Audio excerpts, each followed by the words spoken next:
Dando continuidade à história, Dupla Identidade, escrito por Isabel Fiorese.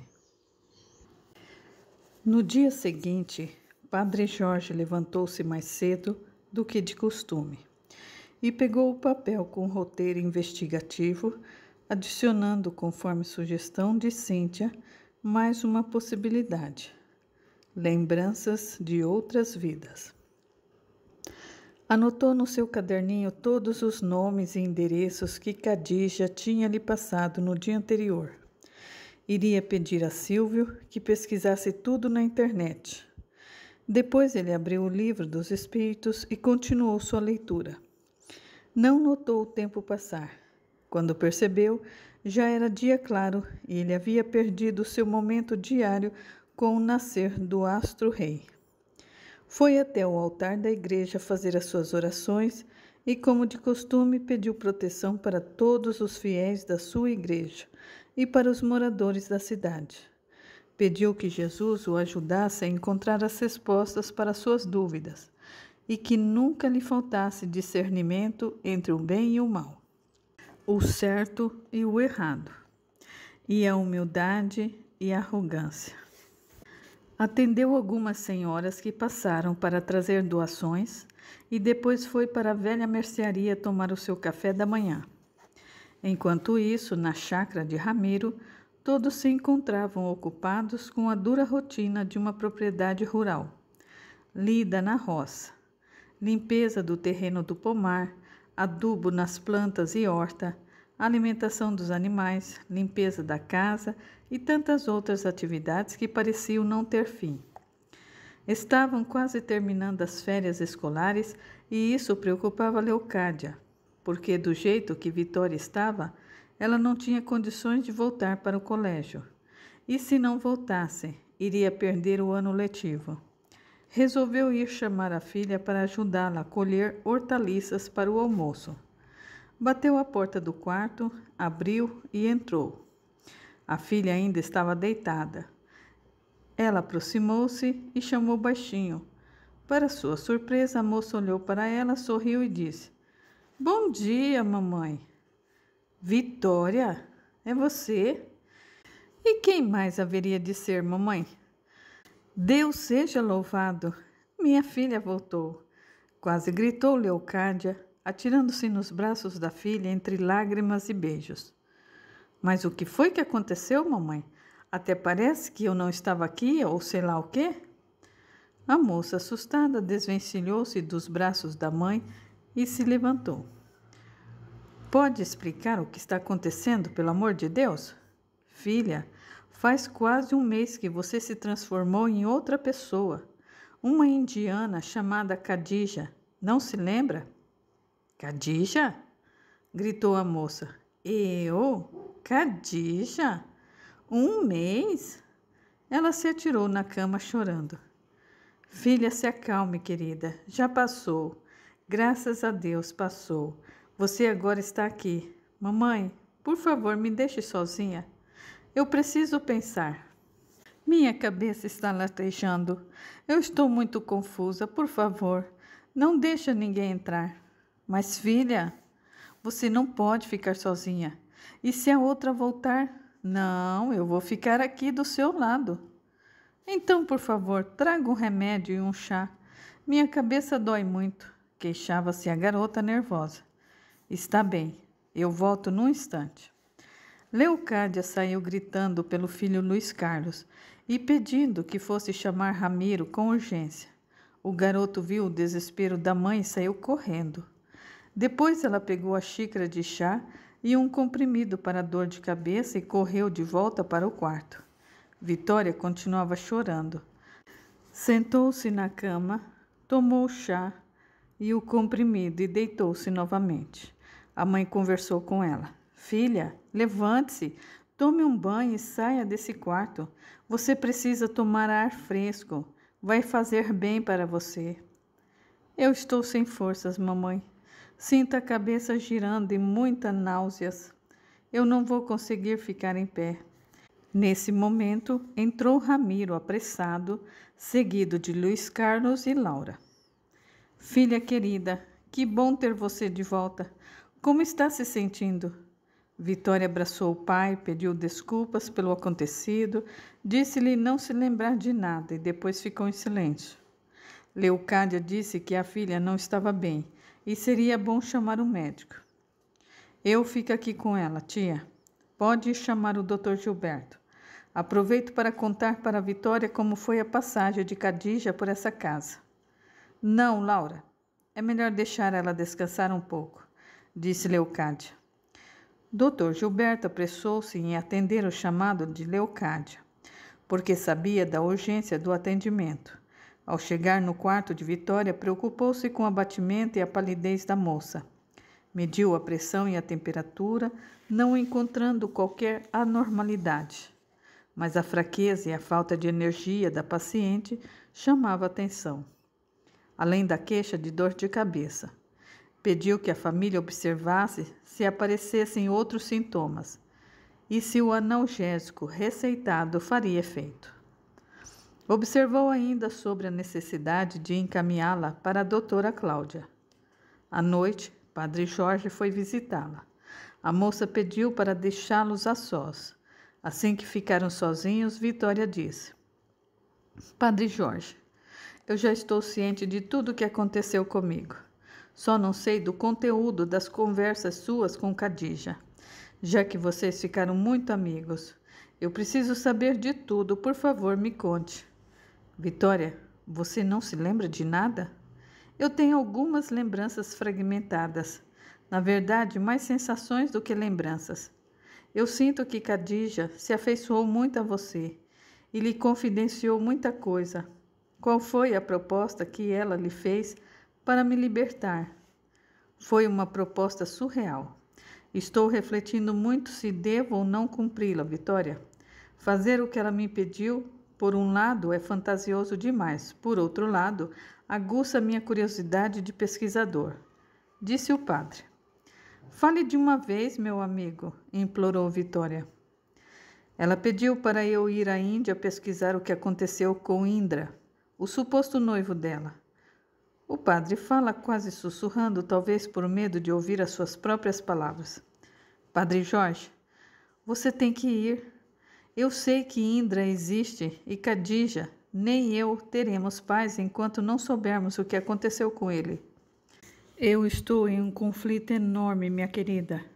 Um lado meu pede para eu respeitar as minhas crenças e fazer o que a ciência orienta, que é aconselhá-la a procurar a doutora Cláudia. Outro lado meu pede para que eu vá rumo ao desconhecido para fazer novas descobertas. Eu não sei o que fazer, disse o padre. Padre, eu não sou ninguém para dizer o que deve fazer. Mas em um sonho meu você disse que existem mais mistérios entre o céu e a terra do que sonha nossa vã filosofia. Nesse caso, que diz seu coração? Padre Jorge lembrou-se que havia dito essa frase para Khadija, não para Vitória, concluindo que as duas seriam uma só, apesar da gritante diferença de cultura e temperamento. Precisaria pensar mais sobre isso. Ele disse: de todo jeito, não seria fácil me deslocar daqui até a Índia. Seria preciso conseguir autorização da diocese para um afastamento temporário. Mas se eu relatar o que eu vou fazer lá, eu corro o risco de ser excomungado. Não precisa exagerar, padre. O senhor pode dizer que vai fazer uma pesquisa com os monges budistas ou qualquer coisa assim. Isso é proibido pelo Vaticano? Eu preciso conversar com o bispo para dar uma sondada. Depois vem o problema financeiro. A igreja não vai custear a minha despesa com certeza, disse o padre. Acredito que papai pode ajudá-lo quanto a isso. Eu só não sei como dizer isso para ele, pensou Vitória em voz alta. Posso falar com a minha família em São Paulo. Eles não são milionários, mas têm algum poder aquisitivo. Então, pronto, vou pedir ao Silvio para ajudá-lo a organizar um roteiro de viagem e levantar os preços, falou a moça mais motivada. Calminha e apressada. Eu preciso pensar mais sobre isso tudo. Vai dar tudo certo, meu amigo. Acredito que Khadija não apareceu por acaso. De alguma forma ela sabia que você estaria aqui para ajudá-la, disse Vitória. Padre Jorge saiu daquela casa pensando muito nas últimas palavras de Vitória. Até onde iria o seu compromisso com essa história? Onde ele estaria envolvido no destino dessa moça? Sabia que enquanto não tivesse respostas, não conseguiria ter paz de espírito. Chegando na paróquia, pegou o cartaz e ligou os nomes que Khadija havia mencionado a seus correspondentes.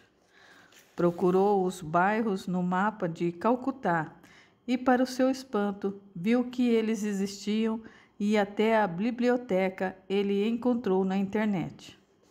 Caso resolvesse aceitar essa viagem, seria a maior loucura que ele já teria feito na vida.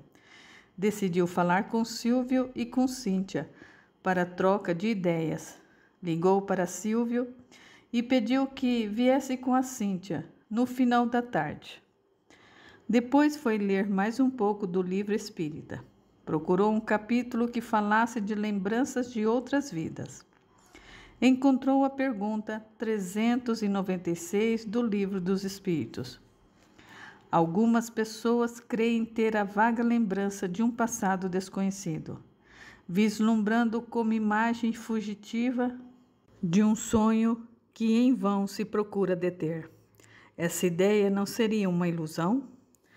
Algumas vezes é real, mas quase sempre é também uma ilusão, contra a qual se deve precaver, pois pode ser o efeito de uma imaginação superexcitada. Padre Jorge ficou atento a essa observação. Pode ser real, mas também pode ser efeito de uma imaginação superexcitada. Qual das duas orientações caberia no caso de Vitória? Ele ficou ainda mais confuso e resolveu então fazer uma visita para o seu mais novo amigo, Manuel, o pai de Cíntia. Ele é um estudioso de reencarnação. Pode me esclarecer muito sobre o assunto, pensou ele. Ao chegar na modesta casa, bateu palmas no portão, como se faz nas cidades do interior, e logo apareceu Cíntia, que foi logo recebê-lo. Boa tarde, Padre Jorge. Achei que a nossa reunião fosse na paróquia mais tarde. Pois é, Cíntia. Acontece que eu vim me consultar com seu pai, respondeu ele sorrindo. Pelo jeito está com dificuldades de compreender a linguagem dos espíritos. Isso é muito natural para todos, padre. Vamos entrando. Papai ainda não chegou, mas com certeza não demora. Os dois entraram e Cíntia apresentou o padre para sua mãe, Dona Leandra. É uma satisfação receber um sacerdote em nossa casa. Sinta-se à vontade. Vou providenciar um suco gelado, padre. Muito obrigado. Não quero incomodar, disse o padre. Não é incômodo nenhum, e sim hospitalidade, respondeu gentilmente a mulher. Padre Jorge sentiu-se bem recebido por aquela família, que com certeza não estavam acostumados com a visita de um sacerdote católico. Cíntia, minha amiga, eu vim explorar o conhecimento do seu pai. Eu li uma resposta do Livro dos Espíritos sobre recordações das vidas passadas, e eu fiquei confuso, pois diz que sim e também que não.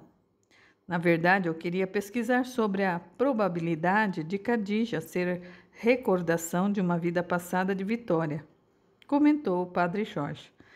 Ah, então o senhor já está avaliando o fato como uma possibilidade? Perguntou Cíntia. No momento eu estou avaliando todas as possibilidades. Eu preciso de muitas informações para confrontá-las com as evidências. Ainda estou na fase de pesquisas, respondeu o Padre Jorge. Abriu-se a porta e entrou Manuel com um pacote nas mãos. Ele falou: Olha só que visita ilustre! Ainda bem que eu passei na confeitaria e comprei um pacote de madeleines. Parece que eu adivinhei. Boa tarde, Manuel. Desculpe vir sem avisar, disse o padre. Que é isso, meu caro? Na nossa casa não tem isso. As pessoas aparecem quando querem, as portas estão sempre abertas. Eu vou levar isso na cozinha e eu já volto. Padre Jorge comentou. Que família maravilhosa sua, Cíntia. Eu sinto uma energia boa aqui. Manuel sentou-se em uma cadeira perto do padre e Cíntia se encarregou de explicar o motivo da visita do sacerdote. Estou bastante surpreso de ver um padre interessado nos fundamentos do espiritismo. Mas os orientadores espirituais superiores já informaram que, num futuro próximo, não haverá mais separações religiosas. Em nosso planeta, irá vigorar apenas uma religião, e todas voltadas para o amor universal, comentou Manuel. Quanto à sua dúvida, Padre Jorge, a resposta dos espíritos sobre essa questão é que lembranças de nossas individualidades anteriores poderia ter gravíssimos inconvenientes. Poderia, em certos casos, humilhar-nos extraordinariamente. Em outros, exaltar o nosso orgulho. E por isso mesmo, entravar o nosso livre-arbítrio. Deus nos deu, para nossa melhoria, o que nos é necessário e suficiente. A voz da consciência e as nossas tendências instintivas, tirando-nos aquilo que poderia prejudicar-nos. Mas acontece que existem estudos de diversos casos comprovados onde pessoas sabiam de acontecimentos de sua outra vida na Terra, inclusive citando lugares onde viveu e até onde o seu corpo estava enterrado. Isso aconteceu, inclusive, com uma grande médium espírita brasileira que, visitando a França, foi intuída pela sua mediunidade e encontrou onde estava sepultado o seu corpo, tendo visões de acontecimentos de sua vida passada. Ele conseguiu também falar francês, sem nunca ter estudado essa língua. Como o senhor pode ver, às vezes a nossa mente, morada do nosso espírito, de alguma forma deixa vazar o que deveria estar contido. Se isso acontece, é evidente. Só pode ser com consentimento de Deus e para servir a algum propósito. E que propósito seria esse? Perguntou o Padre Jorge sem conseguir conter o seu espanto. Isso só a vida pode responder, Padre. Se uma pessoa recebeu uma revelação dessa, é porque tem um motivo. Deus se comunica conosco através de sinais. A sabedoria está em decifrá-los. Padre Jorge teve um sobressalto. Ele mesmo já havia dito isso a Khadija, e agora, ouvindo de outra boca, só poderia ser um sinal. Precisava montar esse quebra-cabeça. Padre Jorge já está analisando a possibilidade de Vitória estar tendo reminiscências de outra vida, papai. Mas a outra possibilidade é de que a minha cunhada esteja sofrendo de dupla identidade, comentou Cíntia. O que não deve ser descartado é o tratamento médico, porque de todo jeito a mente pode ficar fatigada. Se quiser a minha humilde opinião, Padre Jorge, eu penso que as duas coisas deveriam ser averiguadas. Depois, coloque tudo na balança da racionalidade e observe o que está pesando mais, orientou Manuel. Leandra entrou com uma jarra de limonada gelada e os biscoitos.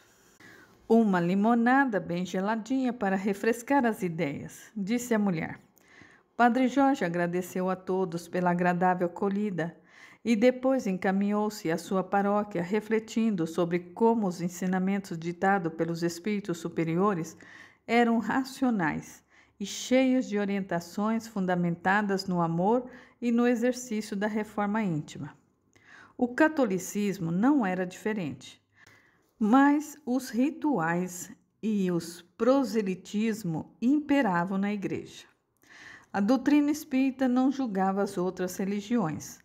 Asseverava que todas as pessoas estavam no lugar em que tinham que estar, até alcançar o progresso para entender novos mistérios divinos. Chegou na paróquia, preparou-se para a missa das 18 horas, fez os ritos iniciais, a liturgia da palavra, a liturgia eucarística e os ritos finais. Conversou com alguns fiéis e, depois de todos se foram, foi para sua salinha reunir-se com Cíntia e Silvio. Quero agradecer a vocês por terem vindo. Hoje já consegui compreender muita coisa, por isso eu tomei a decisão de aceitar o pacto que eu fiz com Khadija e Vitória. Vou explicar tudo para vocês, pois precisarei de ajuda. Padre Jorge contou toda a conversa que teve com Khadija e Vitória, as informações que recebeu e o combinado com elas. Silvio perguntou: Padre Jorge, o que o senhor vai justificar aos seus superiores para fazer essa viagem? Vou falar a verdade. Eu quero conhecer os monastérios indianos, aprender a arte da meditação com os monges e conhecer um pouco da filosofia deles. Eu quero um tempo para desenvolver o meu autoconhecimento e voltar mais fortalecido na fé e no amor ao próximo, respondeu Jorge. E nas horas de folga, investigar se Khadija e Indra existiram? Perguntou Cíntia. Também. Quem sabe eu encontro as respostas que não estou achando aqui, respondeu ele. O que eu queria com vocês era dividir essa história toda. Vou precisar que descubram qual o roteiro da viagem para Calcutá saindo de São Paulo. E quanto custaria as passagens de ida e volta. Lá eu arranjo um jeito de me hospedar em alguma igreja, apesar do catolicismo ainda ser incipiente por lá. Existem muitos cristãos. Amanhã mesmo eu vou escrever para o bispo Paulo pedindo autorização. Padre Jorge, eu quero dizer que eu tenho uma admiração enorme pelo senhor. Vai enfrentar uma viagem desse tamanho para descobrir respostas para ajudar outra pessoa que nem é da sua família. E ainda corre o risco de não descobrir nada, disse Silvio. Primeiro, eu fui nomeado tutor de Khadija. Segundo, todos os fiéis que frequentam a minha paróquia são meus irmãos em Cristo. Terceiro, eu acredito que essa viagem não será em vão. Vou voltar uma pessoa bem melhor. Estou bastante seguro de que Deus me enviou muitos sinais de que eu estou fazendo a coisa certa. Precisa mais? Não, já nos convenceu, respondeu Cíntia. Então, vão para casa e comecem as pesquisas. Eu vou fazer a minha parte.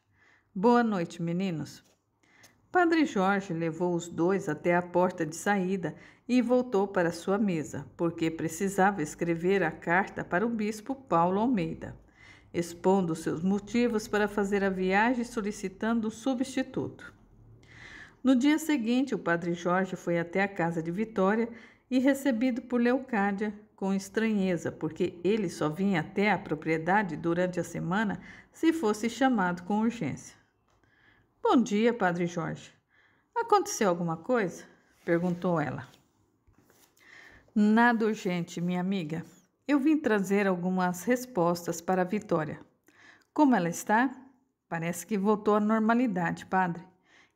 Quieta, ensimesmada e um pouco triste. Recusa-se a falar sobre o que aconteceu e diz que, por enquanto, não vai voltar à terapia.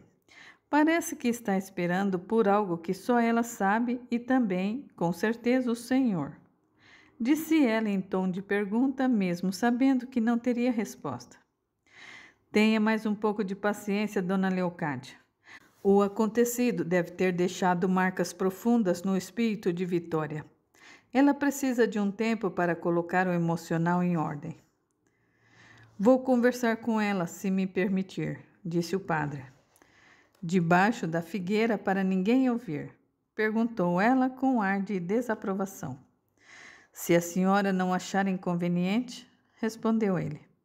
E alguém nessa casa se importa com o que eu acho? Vou esperar lá embaixo, então. Padre Jorge foi caminhando pensativo e aproveitando o ar puro daquela manhã.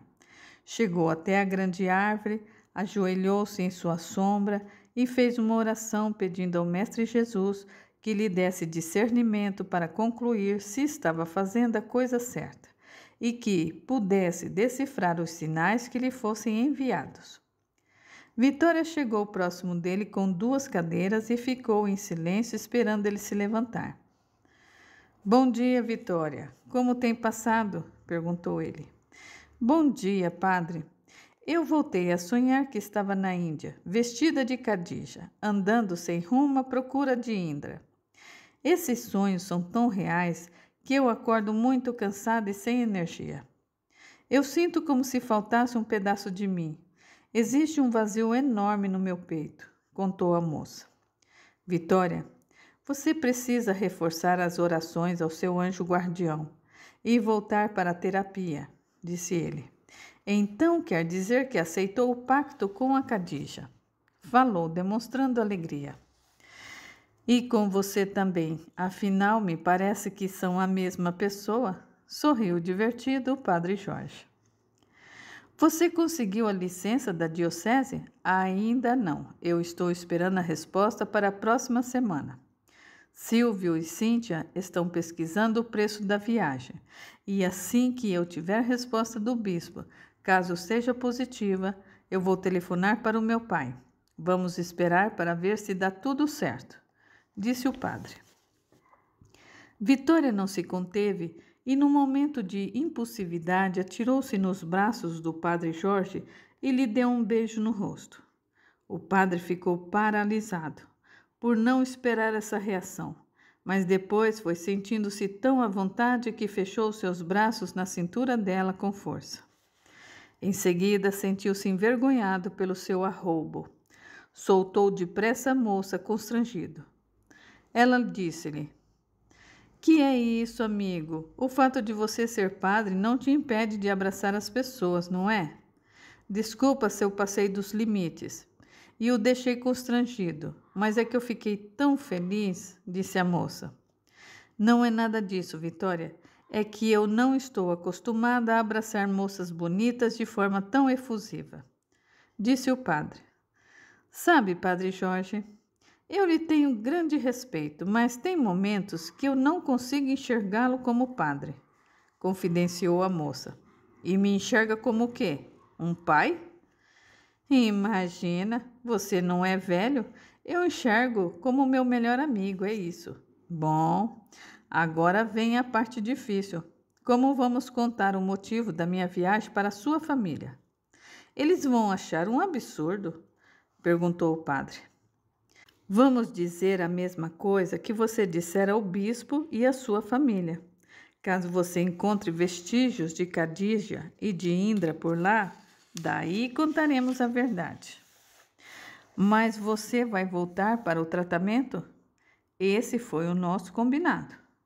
Vou, mas só depois que você estiver viajando, respondeu Vitória. Pode confiar, prometeu a moça. Padre Jorge despediu-se de todos e, dessa vez, recusou o convite para o almoço porque tinha muito que fazer. 10 dias depois, estava tudo pronto para a viagem. Licença concedida pela diocese, empréstimo familiar depositado na conta do padre Jorge, passaporte atualizado, passagens compradas e roteiro de viagem devidamente organizado por Silvio e Cíntia. De mala pronta, Padre Jorge partiu para São Paulo. Seu voo sairia às 20 horas. Resolveu viajar sem se despedir de ninguém. Não queria ver os olhos de Vitória brilhando de esperanças por algum resultado que talvez não obtivesse.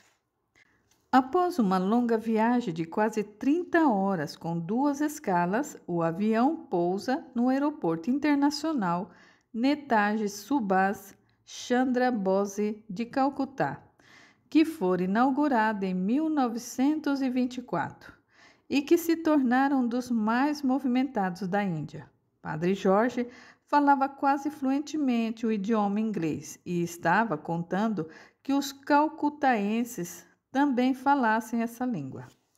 Ao chegar na recepção do aeroporto, encontrou o padre Francisco, um missionário italiano que havia se mudado há muitos anos para a Índia, com a finalidade de pregar o cristianismo e auxiliar as famílias mais necessitadas da cidade. Era um homem simples, vestia-se com um manto escuro e um crucifixo pendurado no peito. Ele estava parado perto do portão de desembarque, segurando um cartaz escrito o nome do padre Jorge. A Diocese de São Paulo havia feito contato com ele, solicitando apoio ao representante da Igreja Católica enquanto estivesse na região. Ao ver aquele homem humilde, de pele curtida pelo intenso sol da Índia, esperando por ele, Padre Jorge sentiu gratidão. Foi em direção a ele, sorridente, e estendeu-lhe a mão. Padre Francisco? Muito prazer, eu sou o Padre Jorge. Ele respondeu ao cumprimento dizendo: Seja bem-vindo, amigo Jorge. Eu estou surpreso, esperava um homem de cabelos brancos usando uma longa batina negra. Ora, amigo, os padres do Brasil só usam batina em ocasiões especiais. Quanto aos cabelos brancos, ainda vou chegar lá, respondeu o Padre Jorge. É bem mais jovem do que eu imaginava, e isso é bom. Terá disposição para aguentar longas caminhadas por aqui. Me disseram que veio fazer pesquisa, então temos muitos lugares para visitar. Durante o deslocamento do aeroporto até a cidade de Calcutá, o Padre Francisco foi explicando como era o funcionamento de uma igreja católica na Índia. Uma paróquia cristã típica em Calcutá tem uma igreja central, onde as missas e outras cerimônias religiosas são celebradas. A igreja geralmente tem um padre ou uma equipe de padres que lidera a paróquia e é responsável pela orientação espiritual dos membros. Além da igreja, a paróquia cristã também pode contar com escolas, centros comunitários, abrigos para moradores de rua ou orfanatos que fazem parte da missão pastoral da igreja. Essas instituições auxiliares são frequentemente administradas pelos padres e membros da igreja para ajudar as pessoas mais necessitadas da comunidade. As missas na paróquia cristã em Calcutá geralmente acontecem em várias línguas, como o inglês, o bengali e o hindi, para atender às necessidades das pessoas que falam diferentes idiomas. A música desempenha um papel importante nas celebrações religiosas e muitas vezes há corais ou grupos de música que cantam durante as missas. As paróquias cristãs de Calcutá também são frequentemente envolvidas em programas sociais, como ajuda às pessoas em situação de rua, fornecimento de alimentos para os necessitados e programas educativos para as crianças e adultos.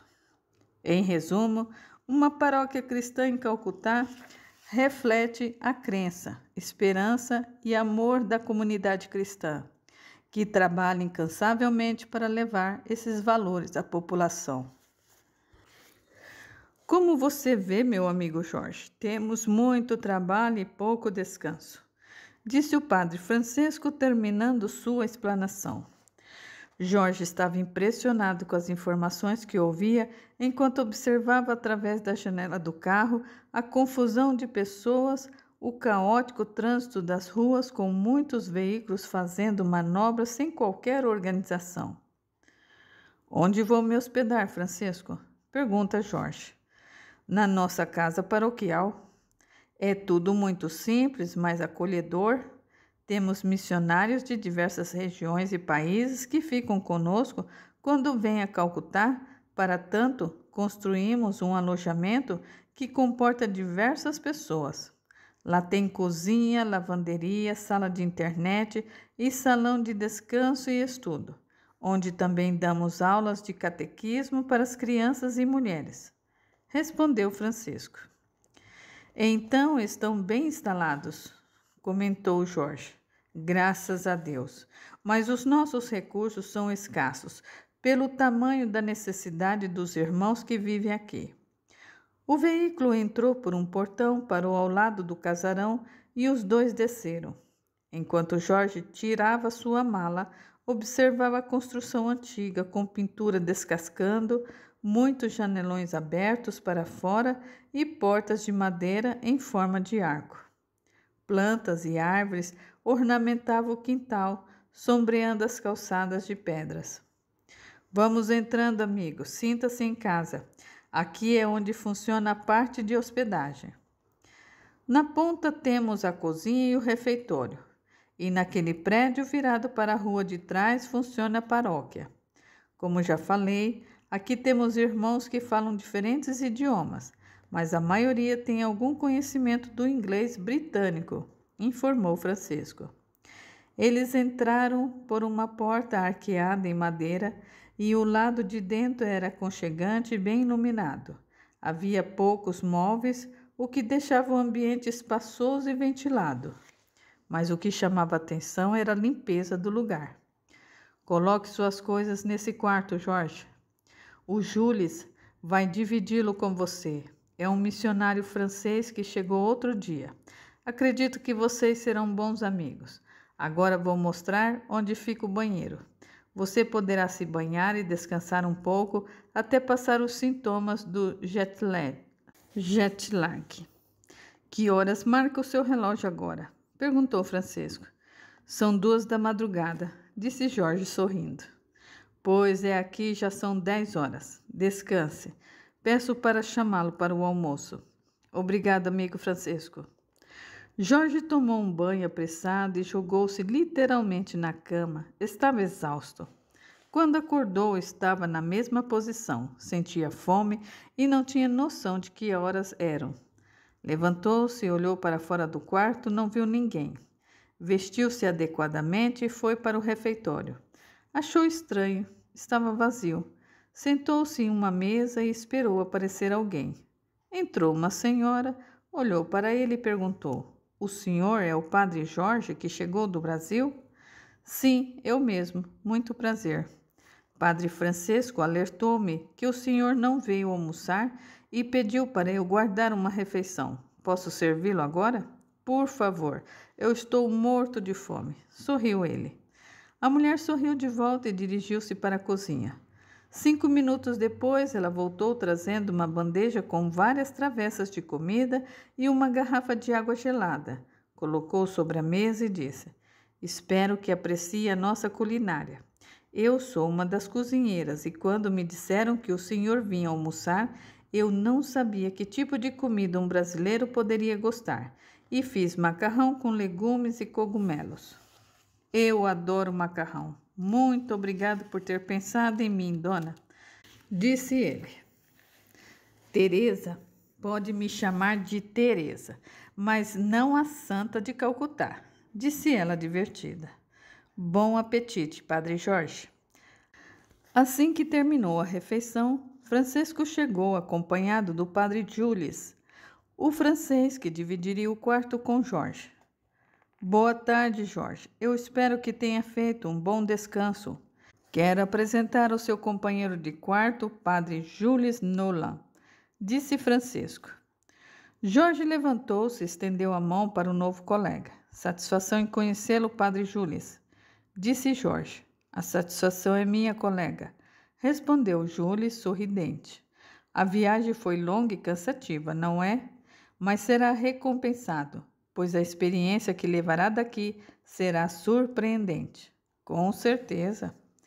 Padre Jules era um homem simpático, vestia uma batina preta com um crucifixo pendurado pelo pescoço. Não aparentava mais do que 50 anos e a sua pele branca estava avermelhada pelo sol. Tinha um semblante tranquilo e um sorriso sincero. Jorge gostou dele de imediato. Francisco disse: agora que estão devidamente apresentados, gostaria de mostrar ao Jorge um de nossos projetos sociais, a Casa Renascimento. Esse projeto é destinado às mulheres desamparadas, aquelas que sofreram abusos sexuais, violência doméstica ou que foram abandonadas pelos maridos e ficaram sem nenhuma renda que lhes garantisse a sobrevivência.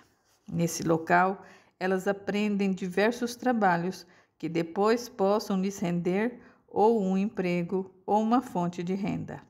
Interessante, Francisco. Além de dar o peixe, também ensinam a pescar? Disse Jorge curioso. Isso mesmo.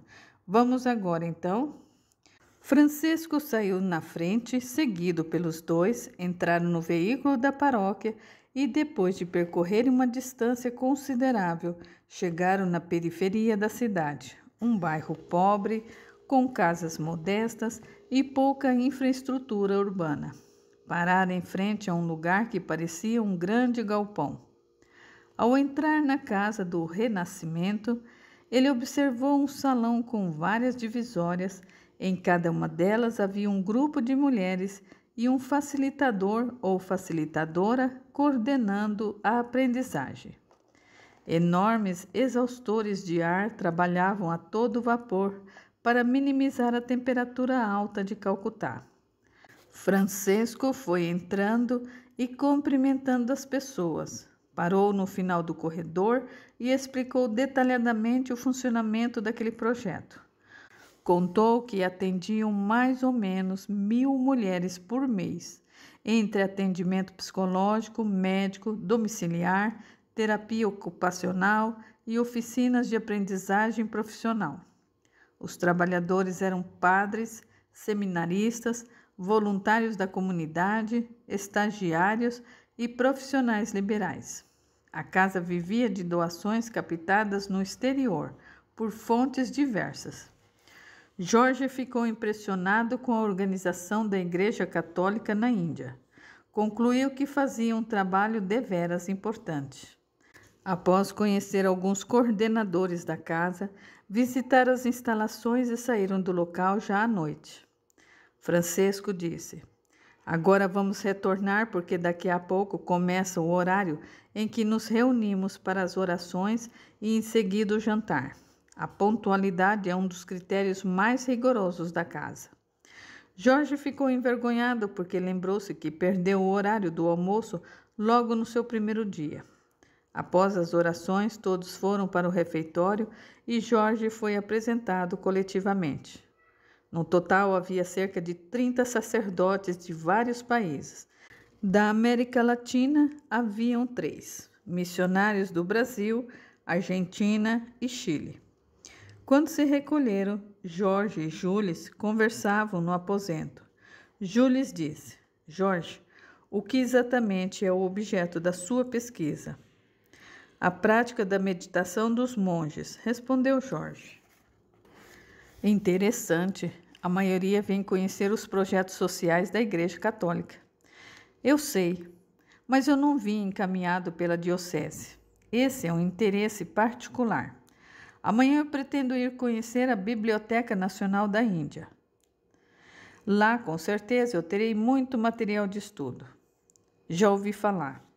Está localizado no bairro Alipore, perto do zoológico. Esta biblioteca foi o antigo palácio do vice-rei da Índia e posteriormente do governador de Bengala." "Veio em boa hora essas informações. Sabe como eu chego lá?" "O jeito mais fácil e seguro é chamar o Uber cadastrado aqui na paróquia. Tem um metrô que também passa pelo bairro e outra alternativa é o famoso rickshaw ou tuk-tuk. Mas você corre o risco de o condutor não falar inglês", explicou Jules. "Entendi. Agradeço as informações, amigo", disse Jorge.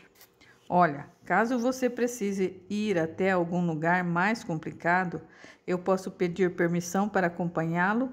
Eu também não conheço muita coisa, mas eu falo um pouco do dialeto dos indianos e isso facilita muito." "Com certeza eu vou precisar, Jules. Amanhã mesmo eu ficarei sabendo onde será a minha próxima visita." Depois disso foram dormir, pois já se fazia tarde da noite.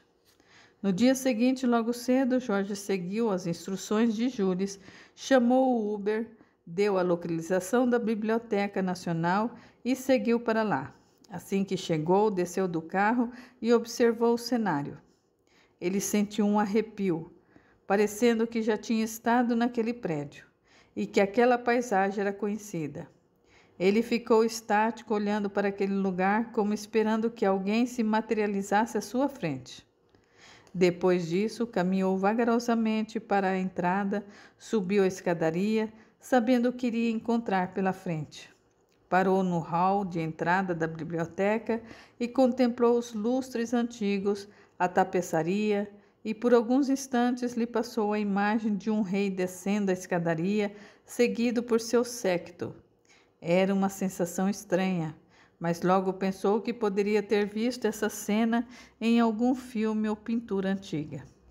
Dirigiu-se a uma moça do balcão e apresentou-se. Informou que queria pesquisar sobre a história do bairro Salt Lake City. A bibliotecária levou-o até uma pequena sala, indicou-lhe um computador e disse que toda a biblioteca estava no sistema, que era só digitar o código e fazer a busca.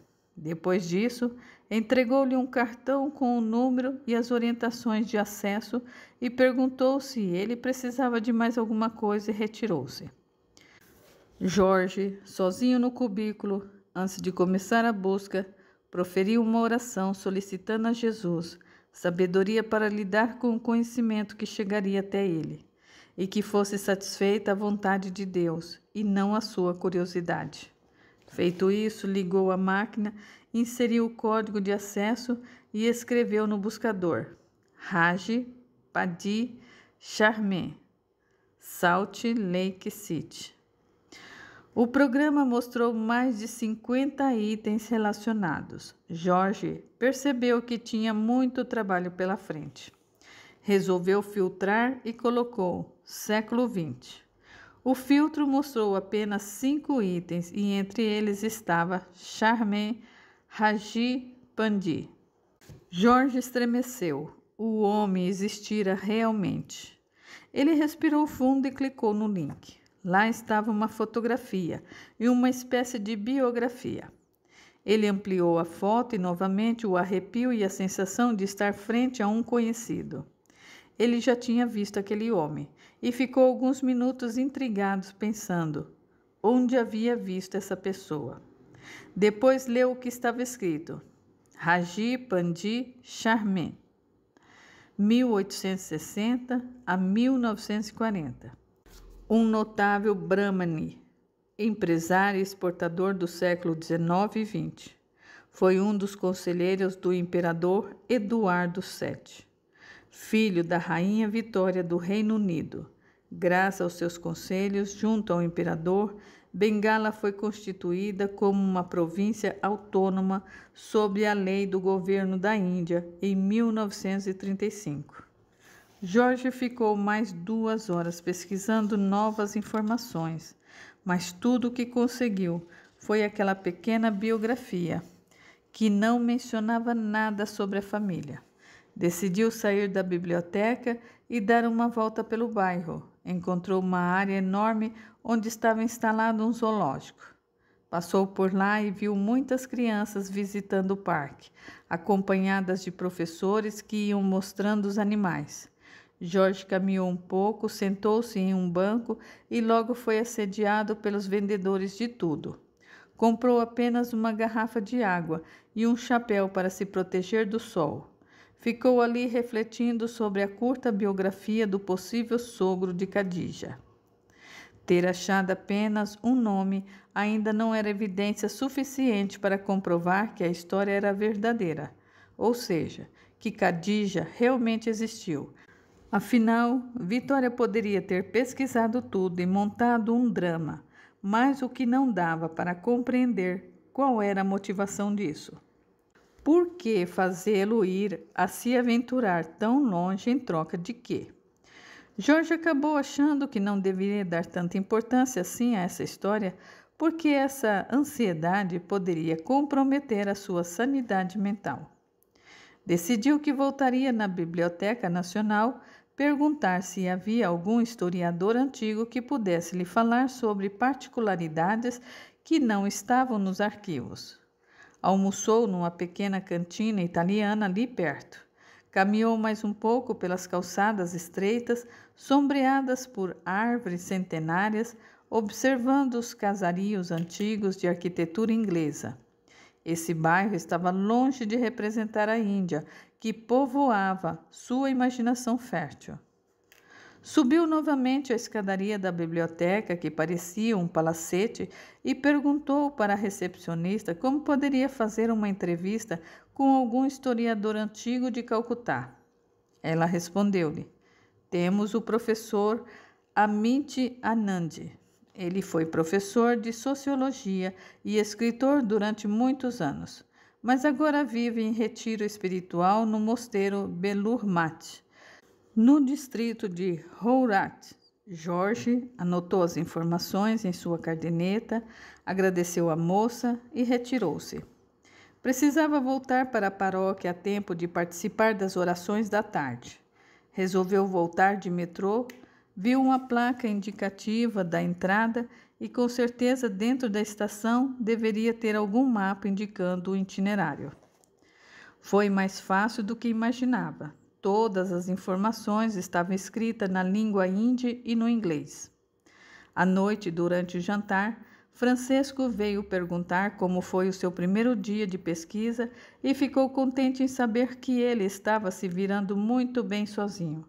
Quando ele contou que iria a Howrah Junction no dia seguinte, ele orientou: eu sugiro a você que leve algumas roupas, porque aquela região vai acrescentar muito ao tema da sua pesquisa, tanto na parte teórica quanto na prática, e vai ser preciso ficar alguns dias para estudar a fundo os procedimentos dos monges.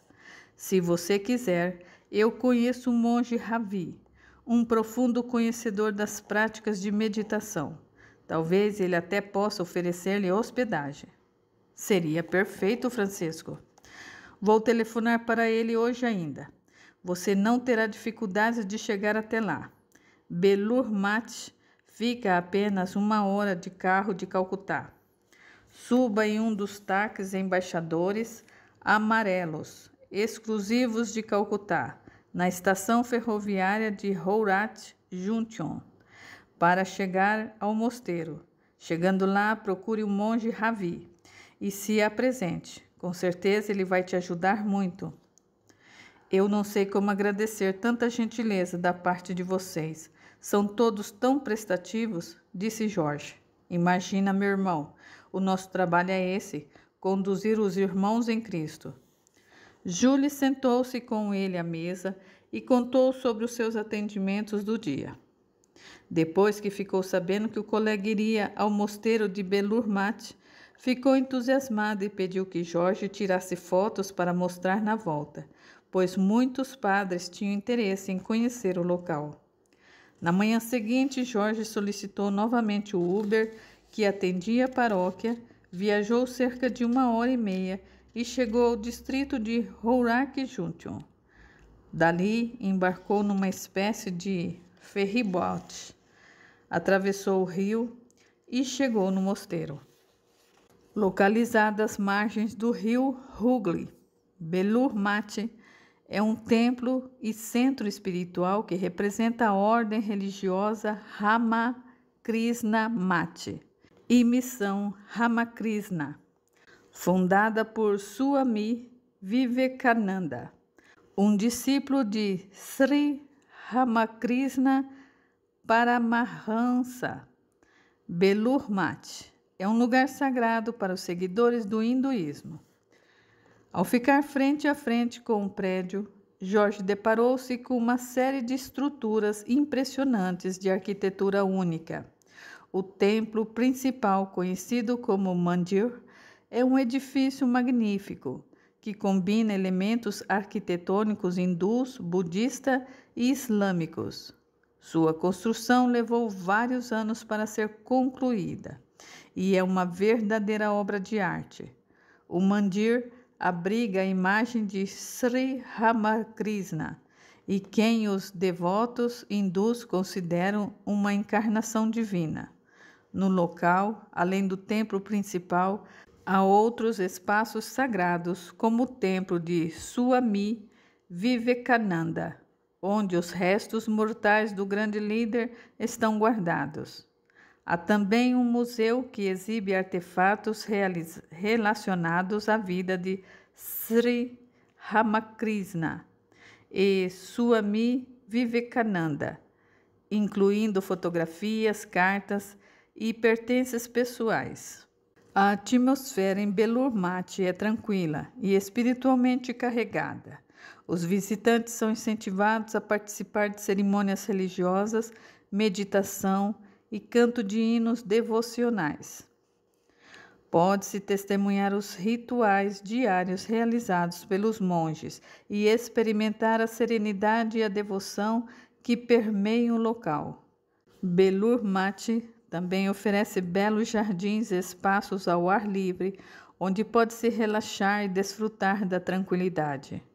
O rio Hooghly, que flui ao lado do templo, oferece uma paisagem pitoresca e a oportunidade de fazer um passeio de barco.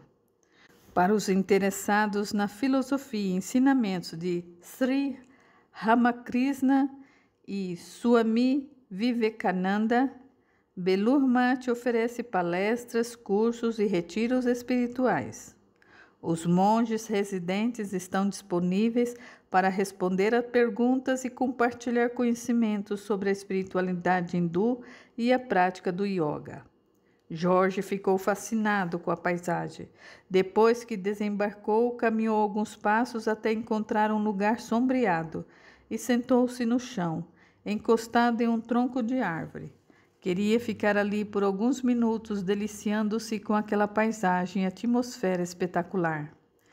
Fez uma oração sentida, agradecendo ao Criador pelo privilégio de estar naquele lugar com tantas histórias, onde viveram personagens importantes que deixaram um legado de força, de fé e de espiritualidade. Sentiu uma profunda paz e ficou ali se deleitando por tanto tempo que não sentiu as horas passarem. Quando o sol bateu em seu rosto, abriu os olhos e levantou-se, e percebeu que sentia sede. Caminhou em direção à entrada do mosteiro, tentando encontrar o monge Ravi. Enquanto Jorge inicia o seu retiro espiritual na Índia, vamos voltar à cidade de Santa Teresa, especificamente na casa de Vitória. Era noite. Todos estavam sentados à mesa de jantar. Ramiro perguntou para Silvio: Filho, o padre Jorge já chegou na Índia? Com certeza, papai, respondeu ele. Não mandou nenhuma mensagem? Que eu saiba, não. Talvez o padre Januário, que veio substituí-lo, saiba de alguma coisa. Amanhã eu vou na consulta com a doutora Cláudia. Depois eu passo lá na igreja para saber, disse Vitória. Graças a Deus, finalmente ela vai começar o tratamento, disse Leocádia. Agora que o padre foi embora, não tem mais para onde correr, né, maninha? Disse Luiz Carlos. Quem falou que ele foi embora?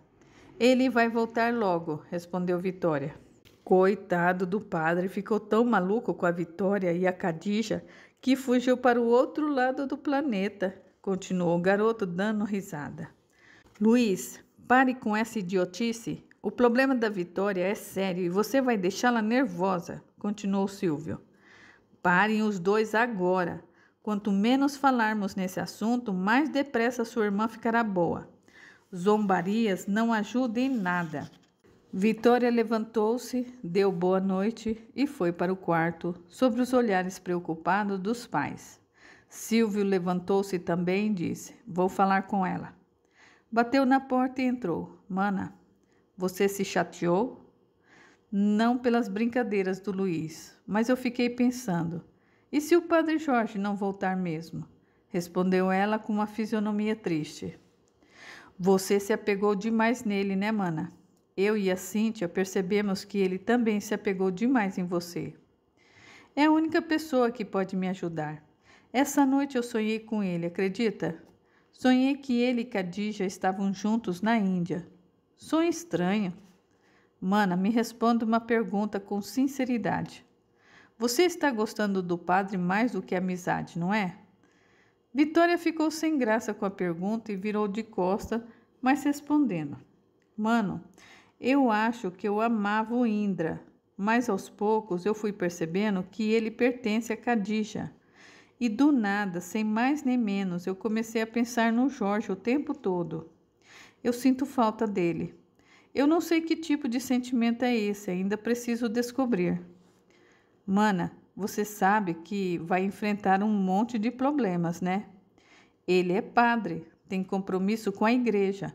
Eu não quero que você sofra mais. Eu confio que Deus sabe o que é melhor para os seus filhos. O que tiver que ser, acontecerá no seu tempo. Eu vou orar muito por ele. E eu vou orar muito por você, maninha. Não merece sofrer mais. Boa noite. Aguardem, a história continua.